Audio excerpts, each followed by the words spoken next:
It's one of the most legendary rivalries in corporate history. Almost everyone has an allegiance to either Coke or Pepsi. But which soda dominates the market? And which surprising companies do these beverage empires own? Today we're looking at the classic clash of the titans, Coke versus Pepsi.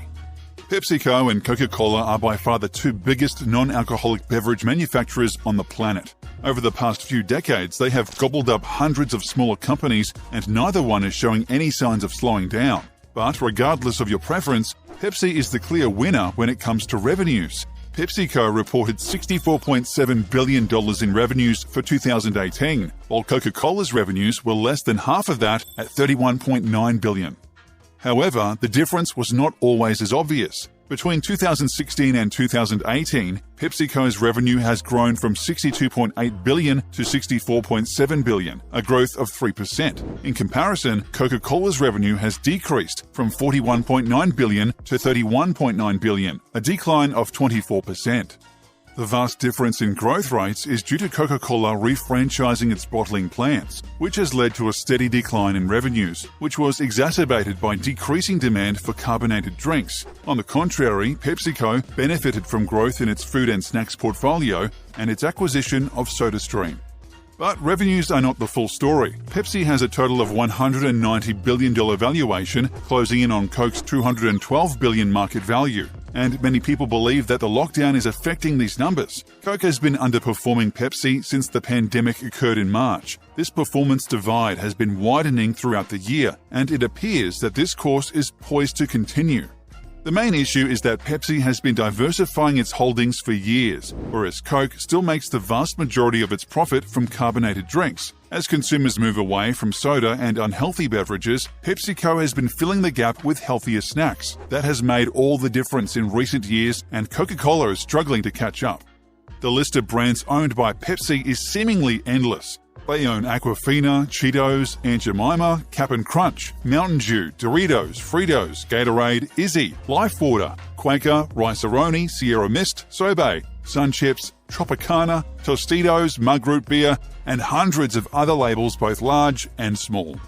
However, Coke owns its fair share of brands as well. The company is responsible for Bacardi, Costa Coffee, Dannon, Dasani, Sprite, Dunkin' Donuts, Fanta, Fresca, Fuse Tea, Honest Tea, Minute Maid, Odwalla, Seagrams, Schweppes, Tab, and Vitamin Water, among numerous other brands. In fact, Coke makes so many different beverages that if you drank one per day, it would take you over 9 years to try them all. If every drop of Coke ever produced was put in an 8-ounce bottle and laid end-to-end, they would reach the moon and back over 2,000 times. Coca-Cola has a product portfolio of more than 3,500 beverages and 500 brands, spanning from sodas to energy drinks to soy-based drinks.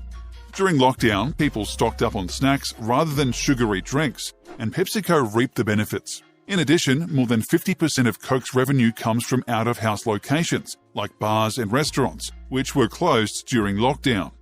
According to Pepsi's vice president, you saw a lot of stocking up on water and Gatorade and things like that. But there's real consumption changes, in particular in two areas. Number one is breakfast at home. People are eating more pancakes than those products. Second, people are working from home and they're tending to graze more during the day. So we have seen a real increase in snacking. As a result, the demand is sustaining. The beverage business is more challenging in that regard, as the away-from-home channels have either shut down or are quite limited.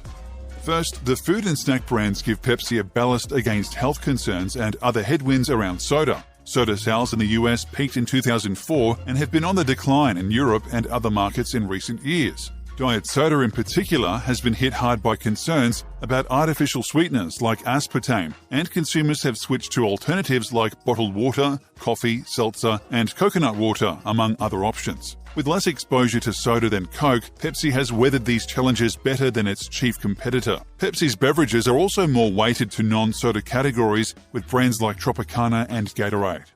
Second, Pepsi has less exposure to restaurants, where beverages were already at risk due to the rise of takeout and delivery apps like Grubhub. Consumers are less likely to order a drink with a takeout or delivery order than they are when they dine in, and during the pandemic, dine-in restaurant service has been decimated.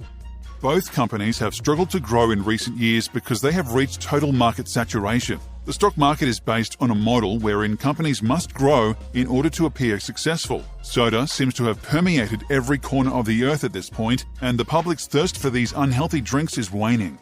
So exactly how much of these rival beverages is consumed every day? Not even counting their other brands, there are an estimated 1.7 billion servings of Coke consumed every day. That means that more than 3% of beverages consumed daily are Coke. Soda is the main source of calories in American diets, with the average American consuming more than 10 pounds of sugar from soda alone every year.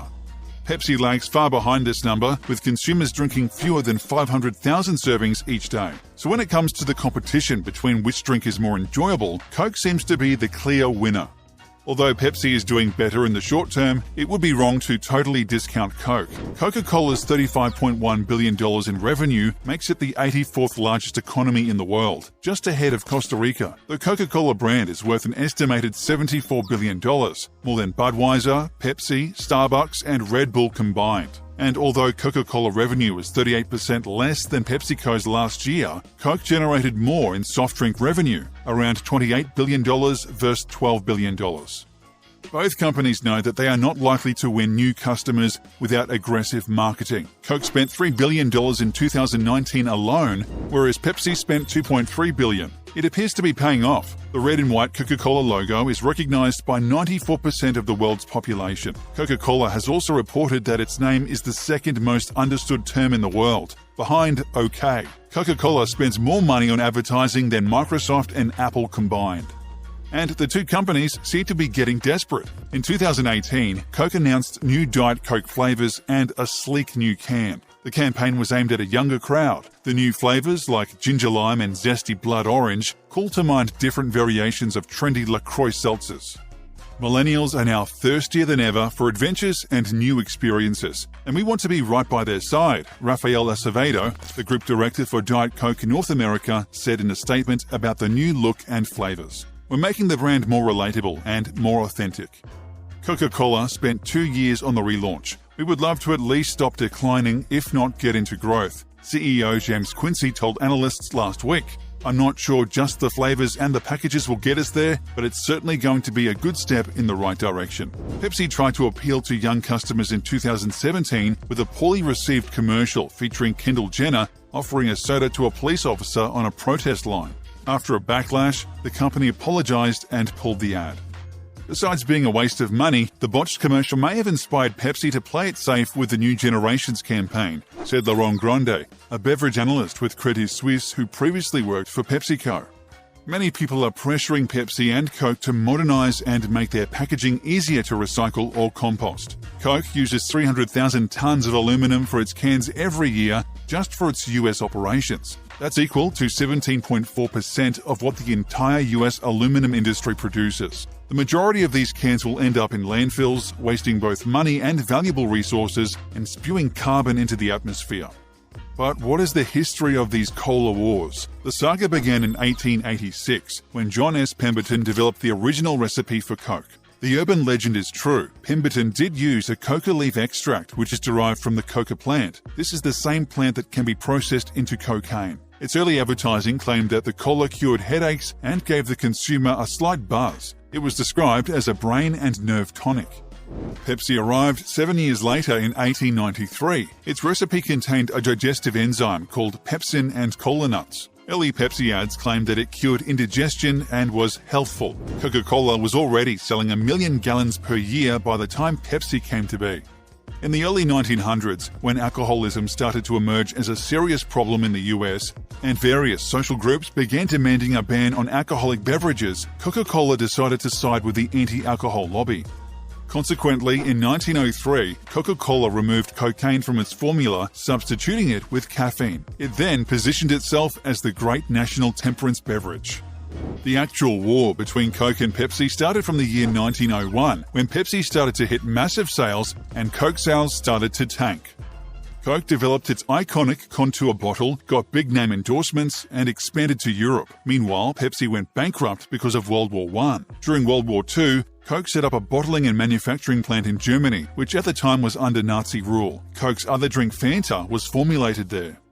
In 1947, Pepsi broke the taboo of directly addressing and showing black Americans in its ads. Decades before Black Lives Matter, Pepsi named African Americans in top jobs, making PepsiCo the first big American firm to do so, staring down racists, including the Ku Klux Klan, which organized a boycott. Fast forward to 1975, when Pepsi launched what has become the definitive taste test, the Pepsi Challenge. The tests, which took place at malls and shopping centers, saw a Pepsi representative ask members of the public to blind taste two cola drinks, one Pepsi, the other Coke. Invariably, the result in the commercials was that most consumers preferred the taste of Pepsi. The Pepsi Challenge has been featured prominently in much of Pepsi's TV advertising. Coke later decided to play Pepsi at its own game, when in 2009 it ran a promotion reminiscent of the Pepsi Challenge, trying to persuade consumers that its Volt drink tastes better than its rival's Mountain Dew.